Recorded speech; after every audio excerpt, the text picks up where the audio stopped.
There exists a silent assassin that dwells within each one of us.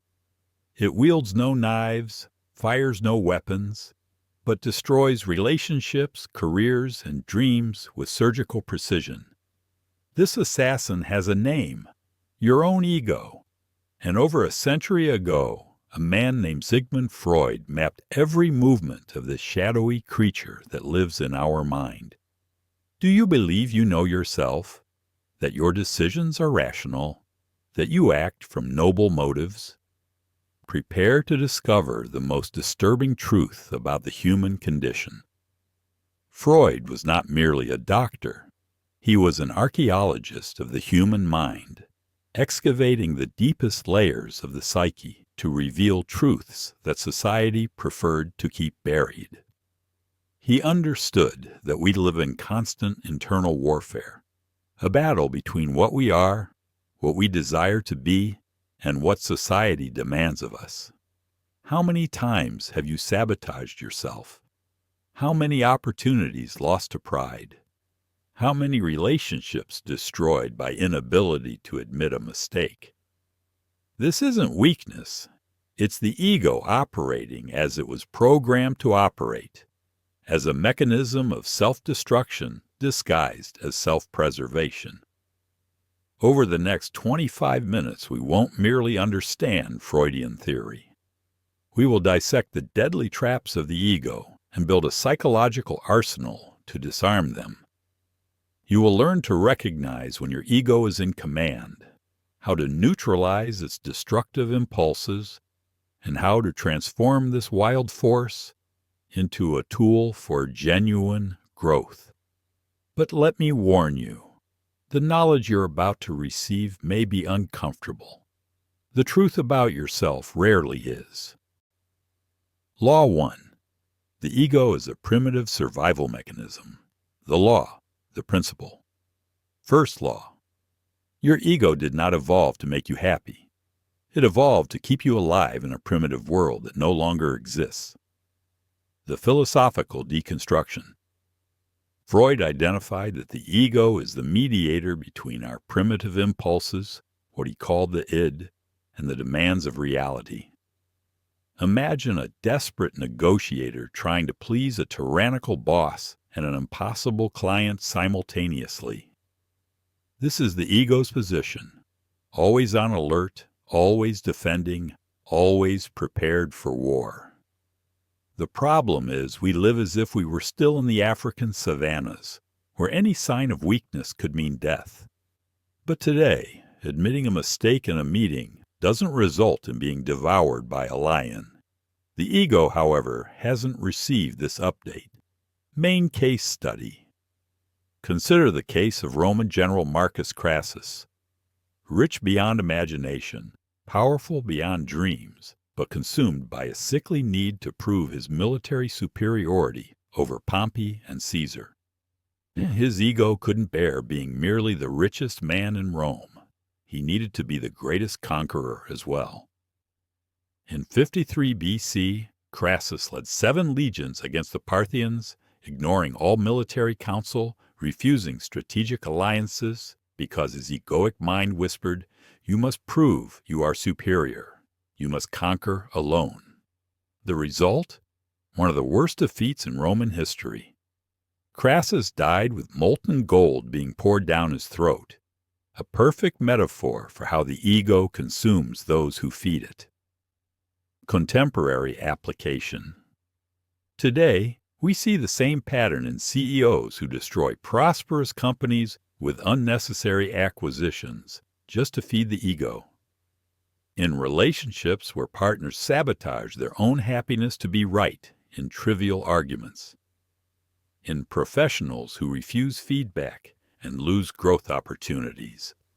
The arsenal, practical application. Tactic 1. Before making any important decision, ask yourself this question. Am I doing this because it's the best path or because my ego needs to feel superior? Tactic 2. Practice what Freud would call analytical observation. When you feel anger or frustration, stop and ask, What part of my identity is being threatened now? Simple awareness disarms the ego. Law 2.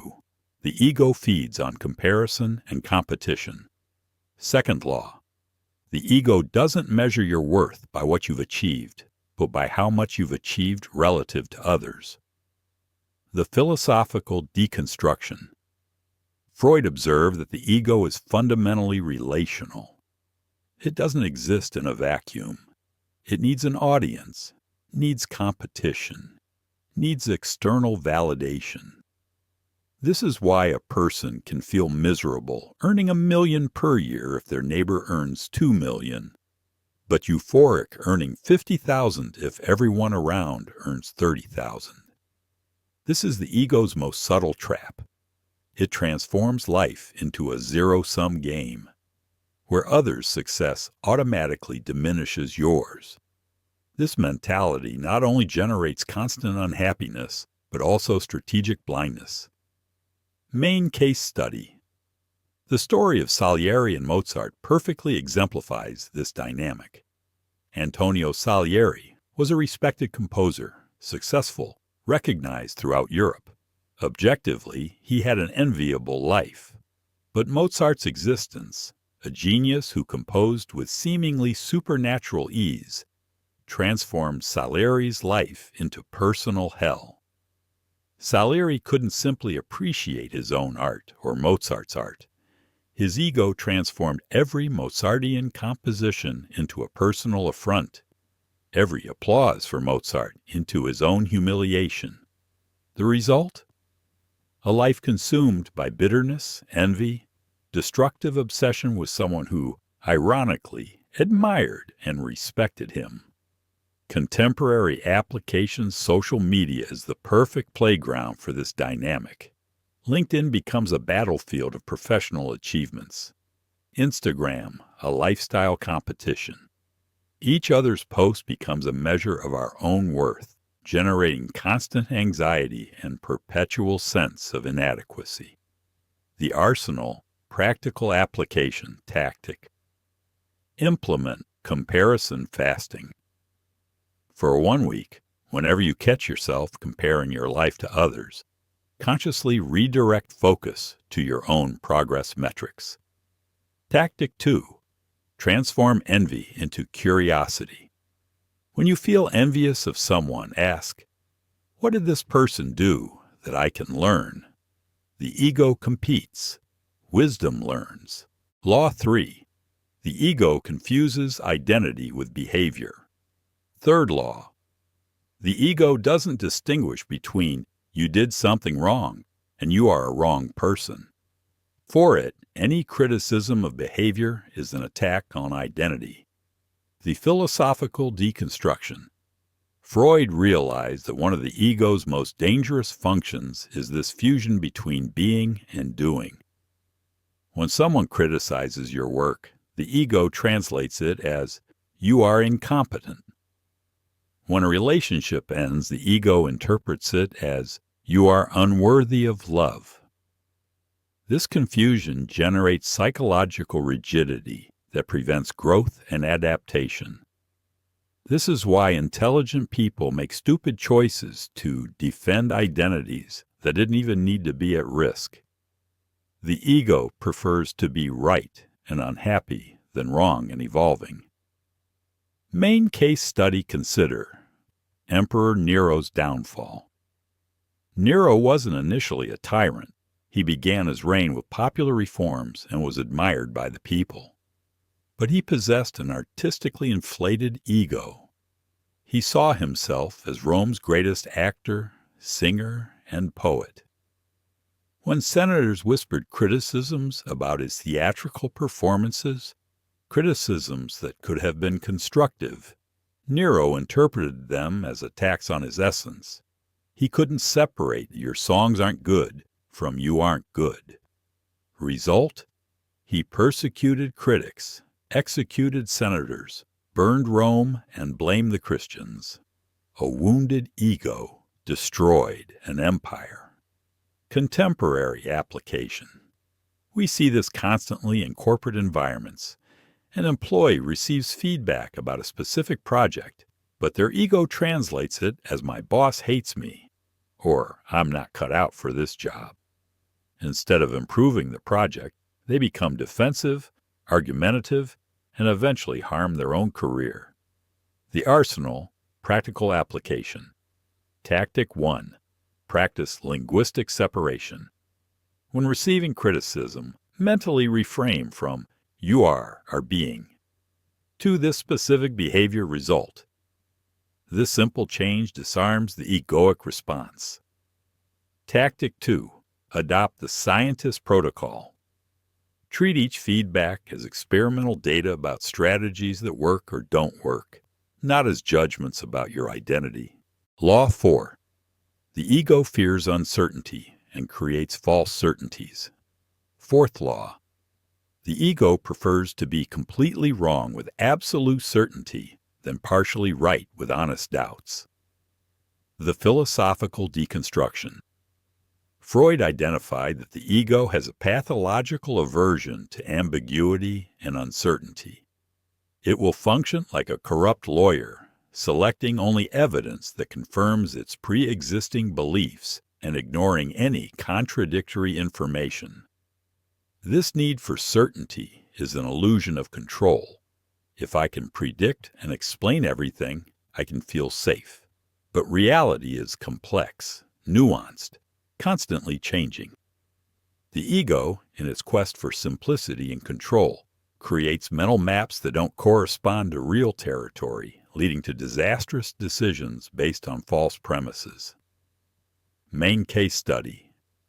The story of Icarus is the perfect prototype of this dynamic. Daedalus, his father, gave him clear and nuanced instructions. Don't fly too low, as sea moisture can damage the wings. Don't fly too high, as the sun's heat will melt the wax. Wise counsel that recognized the situation's complexity. But Icarus's ego couldn't tolerate this ambiguity, this need for constant adjustment and attention. He wanted a simple rule, clear direction. So he chose the most exciting, fly high. We all know the result. The wings melted and he fell into the sea. The ego preferred fatal simplicity to life-saving complexity. Contemporary application. We see this in investors who fall in love with one strategy and follow it blindly even when the market changes. In relationships where people create simplistic narratives about complex partners. In career decisions based on should and always, instead of adaptation to real circumstances. The arsenal, practical application. Tactic 1. Implement the conscious uncertainty principle. Before important decisions, list at least 3 things you don't know about the situation. This forces the ego to recognize limitations. Tactic 2. Practice spectrum thinking. Instead of absolute categories, right, wrong, good, bad, think in percentages and probabilities. There's a 70% chance this strategy will work under these specific conditions. So far, we've established the fundamental pillars of Freudian self-knowledge. You've discovered that your ego is a primitive survival system operating in a modern world. You've learned that it feeds on destructive comparison, confuses identity with behavior, and prefers false certainties to honest uncertainties. These are the foundations. Recognition of the traps. But recognizing the enemy is only the first step of battle. Now we're entering the territory of advanced tactics. The next laws aren't for the faint of heart. They require courage to face truths about yourself that most people spend their entire lives avoiding. You'll learn not just to defend against the ego, but to transform it into a tool for genuine growth. Prepare yourself. What comes next may fundamentally change how you relate to yourself and the world. Law 5. The ego projects its shadows onto others. Fifth law. What most irritates you in others is frequently a reflection of what you most fear or deny in yourself. The philosophical deconstruction. Freud, along with his disciple Carl Jung, identified one of the ego's most sophisticated mechanisms: projection. When the ego cannot accept unacceptable aspects of our personality, it expels them from consciousness and projects them onto others. It's like a mental projector, always pointing outward what exists within. This isn't just a psychological curiosity. It's one of the most insidious forms of self-sabotage. We waste energy fighting external defects that are actually unresolved internal battles. Main case study Victor Hugo's story offers us a fascinating example. Hugo publicly despised what he called mediocre bourgeois, people who, according to him, lived small lives, concerned only with comfort and social status. He wrote with almost religious fervor against bourgeois mediocrity. But biographers reveal an uncomfortable truth. Hugo was obsessively concerned with his own social reputation, spent fortunes on luxury furniture, and manipulated political connections to maintain his status.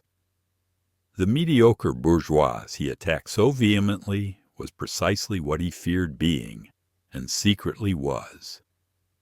The irony is that if Hugo had recognized and integrated these aspects of his personality, he could have become an even deeper writer and more complete human being. Contemporary application. Observe your daily irritations. The arrogant colleague who bothers you may be reflecting your own denied arrogance. The controlling family member may mirror your own controlling tendencies. The dishonest politician who awakens your most intense fury may be touching your own unrecognized dishonesty. The arsenal, practical application tactic. 1. Implement the mirror test. When someone deeply irritates you, ask yourself, how do I also possess this characteristic? The initial response will be denial. Insist on the question. Tactic 2. Practice the shadow inventory. List 5 characteristics you most detest in people. For each one, find at least one situation where you exhibited similar behavior. This exercise is uncomfortable, but liberating. Law 6. The ego sabotages success when it threatens identity. 6th law. The ego will prefer familiar failure to success that requires a new version of yourself. The philosophical deconstruction. This is perhaps Freud's most counterintuitive discovery about the human psyche. The ego doesn't just want success. It wants success that confirms its existing narrative about who you are. When real success requires growth, change, or abandonment of familiar identity aspects, the ego will activate self-sabotage mechanisms. Think about it.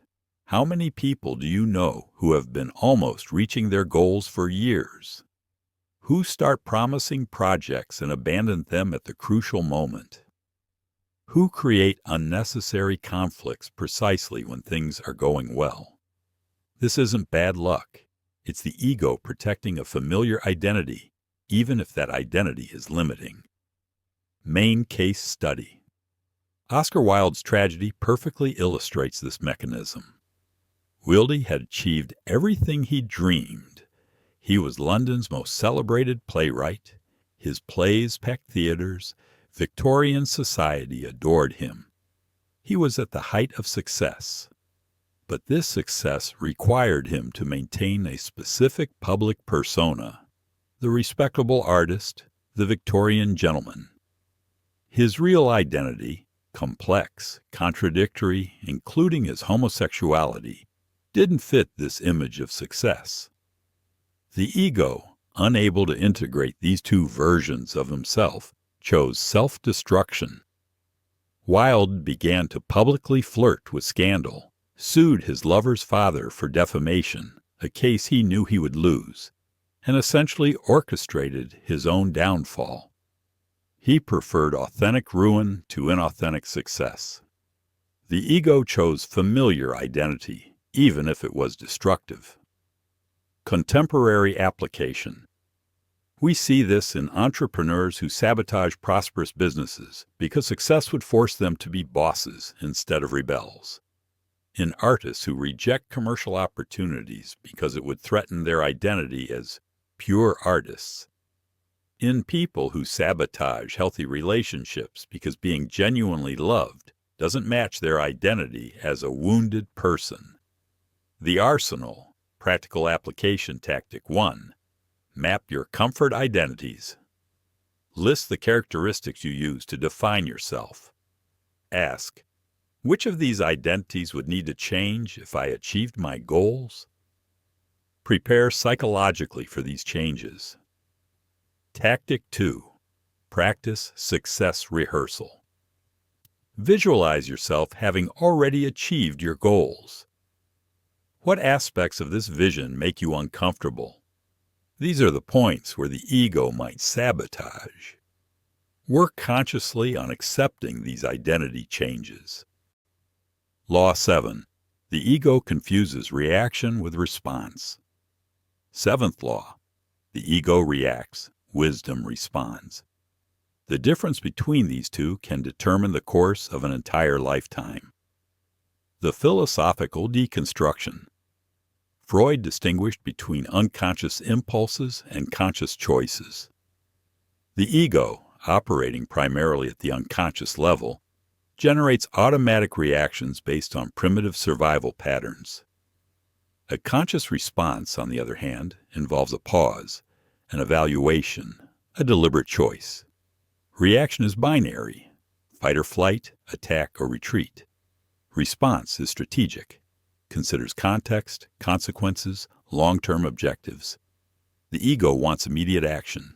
Wisdom wants effective action. Main case study. The difference between Alexander the Great and his father, Philip II of Macedon, perfectly exemplifies this dynamic. Both were brilliant warriors, but used opposite psychological strategies. Alexander reacted. When insulted, he attacked immediately. When challenged, he responded with disproportionate force. He was magnetic, inspiring, invincible, and died at 32 with an empire that disintegrated immediately after his death. Philip responded. When insulted, he considered whether the conflict was worth it. When challenged, he calculated the most effective response, which could be diplomacy, bribery, alliance, or war, depending on circumstances. He was less charismatic than his son, but built the foundations that made Alexander's conquests possible. Alexander conquered the world by reacting to the world. Philip conquered the world by responding to the world. One left glory, the other left system. Contemporary application. In negotiations, the egoic reaction is to defend positions. The wise response is to explore interests. In relationship conflicts, the ego reacts to words. Wisdom responds to underlying needs. In professional criticism, the ego reacts by defending. Wisdom responds by learning. The Arsenal, Practical Application. Tactic 1. Implement the 24-second rule. When you feel a strong impulse to react, count to 24, enough time to activate the prefrontal cortex. Ask yourself, what would be the most effective response here? Tactic 2. Practice the third-person protocol. When facing an emotional situation, ask yourself, if I were advising a friend in this situation, what advice would I give? This bypasses egoic reactions and accesses more objective wisdom. Law 8. The ego strengthens through victimization narrative. Eighth law. The ego finds power in powerlessness, strength in weakness, identity in suffering. The philosophical deconstruction. This is perhaps the ego's most subtle and dangerous trap. Freud observed that there is unconscious pleasure in suffering, not pure masochism, but the psychological power that comes from being the victim. The victim is always morally right, never responsible for outcomes, and deserves sympathy and care from others. The ego discovers that the victimization narrative offers benefits: attention, excuses for not taking risks, moral superiority, and most importantly, a coherent identity. It's easier to be someone who is always wronged than to face life's real complexity. Main case study. The story of Medea in Euripides' tragedy shows how the ego can transform legitimate suffering into justification for atrocities.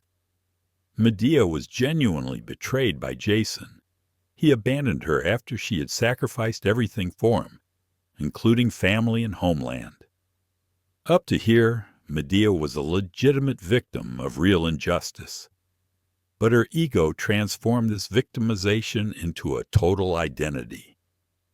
Instead of rebuilding her life, she defined herself completely by the betrayal suffered. The victimization narrative became more important than her own happiness or her children's lives. The result? She murdered her own children to punish Jason. The ego preferred a destructive victory. You will pay for what you did to me, to constructive reconstruction. I will build a better life without you. Victimization became more valuable than liberation. Contemporary application.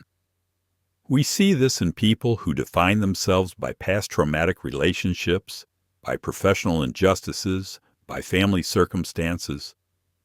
The victimization narrative offers a ready-made identity, but at the cost of the ability to create real change. It's easier to explain failures through past victimization than to take responsibility for present choices. The arsenal, practical application, tactic. 1. Practice the responsibility inventory. For each situation where you feel victimized, list at least one thing that was under your control. This doesn't deny real injustices, but restores sense of personal power. Tactic 2. Implement the future focus rule. Limit conversations about past injustices to 20% of time. Dedicate 80% to discussing future strategies. Journey recapitulation. We've reached the end of a journey through the most treacherous landscape of human experience, our own mind. We've revealed that the ego is a primitive survival system operating in dissonance with the modern world. We've discovered that it feeds on destructive comparison, confuses identity with behavior, and prefers false certainties to honest uncertainties. In the advanced tactics, we unveiled even more sophisticated mechanisms. How the ego projects internal shadows onto others, sabotages successes that threaten familiar identities, confuses primitive reactions with wise responses, and finds paradoxical power in the victimization narrative. Together, these 8 laws form a complete map of the psychological territory, where the most important battles of your life will be fought. Freud taught us that it's not about destroying the ego, that's impossible and unnecessary. It's about governing it, directing it, transforming it from a tyrannical master into a skilled servant. Ethical warning and the path forward. But let me be clear about something fundamental. This knowledge is a double-edged blade. It can be used to build or destroy, to elevate or manipulate, to heal or harm. Deep psychology always carries this danger. The more you understand about the human mind, the greater your capacity for both good and evil. Use this knowledge first and primarily for yourself. To recognize your own traps, deactivate your own self-sabotage mechanisms, build a more authentic and effective life. Use it to understand others with more compassion not to control them more efficiently. Freud always warned, analysis ends, but the work of self-knowledge is for life. This video ends, but your journey of psychological mastery has just begun. The choice of how to use this power rests entirely in your hands. In the comments, I want to know, which of these 8 laws revealed something about yourself that you hadn't yet realized? Which ego trap do you recognize most clearly in your own life? Share your reflection, not just for others, but as an exercise in conscious self-knowledge. If this journey through deep psychology resonates with you, if you recognize the value of understanding not just what we think, but why we think, subscribe to the channel. We'll continue exploring the most fascinating and dangerous territories of the human mind. Jung and his archetypal shadows, Nietzsche and his genealogy of morals, Machiavelli and his laws of power. Each video is an expedition into the interior unknown. And if this content expanded your perception of yourself, if it planted seeds of questioning that will continue growing, leave your like. Not as an automatic gesture, but as recognition that self-knowledge has value, that the truth about our nature deserves to be explored, even when, especially when, it challenges us. Remember, the ego you don't know is the ego that controls you. The ego you understand is the ego you can transform. The choice is yours. The journey is yours. The power is yours.